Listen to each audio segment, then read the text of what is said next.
that's what I want to share with you. That's what I want you to remember today. Always be visible. It's not just like connecting, sending messages on LinkedIn. It's not just sending cold emails, but actually the best way to be seductive and to actually attract people, this is my secret, is to cheerlead and be visible always.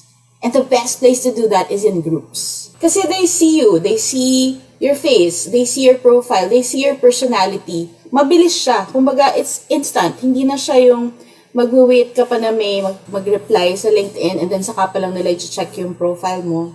So when you join a group, yung goal niya should be to be visible. Kasi minsan ang nagiging goal, kaya nag-join ng group, hahanap muna ng prospect. Yun lang ang i-message. No, hindi siya wrong, but there's a better way to do it. And the better way to do it is not just focus on certain people that you want to cheerlead on. No. You have to be visible to everyone in the group. Kasi remember in the masterclass, I told you, you'll never know who is seeing you and who will be interested in you. Introducing yourself is one way to be visible. Hi, I'm Edeline. I'm a copywriter for, then state your niche. What results do you give? And then personalize it. Kaya nga sa dulo, di ba, I asked you what sparks joy. Because kapag masyado ka lang nag-focus sa offer mo, it sounds salesy na halata na why you joined the group.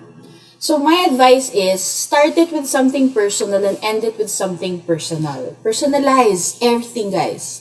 So I'm such a big advocate of personalizing.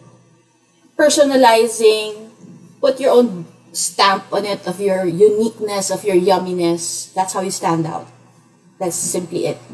So hi, I'm glad to be part of this group. Thank you for adding me.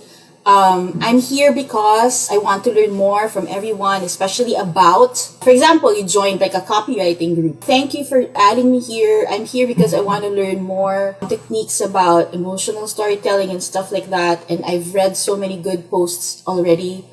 I know that this will be a big boost to my career. So in a way, it's like introducing yourself and what you do in an indirect, non-salesy way. Gets nyo? So parang, I know that this will help me in my career, which is copywriting for, let's say, health and fitness coaches. Diba? You joined like a health and fitness coach copywriting group.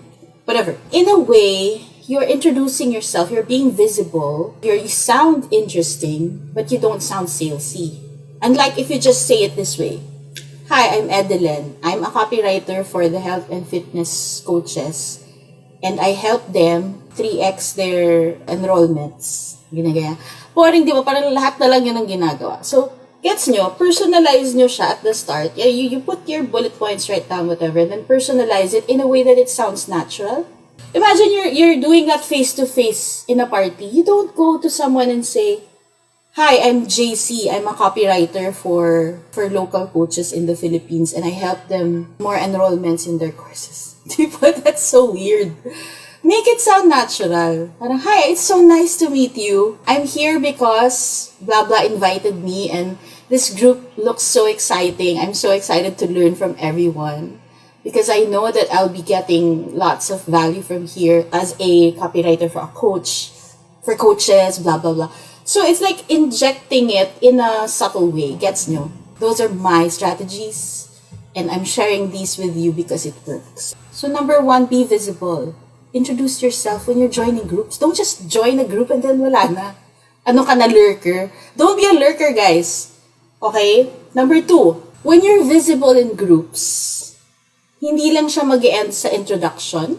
Like what I said, don't just focus on choosing someone that feeling mo is your potential client and then, parang focusing on that person and cheerleading only that person. You're narrowing down your options when you do that. For example, it's a group of, let's say, 200 people or 1,000 people, diba? Whether that's 100, 200, 1,000, it's still a lot of people in the group who can see you.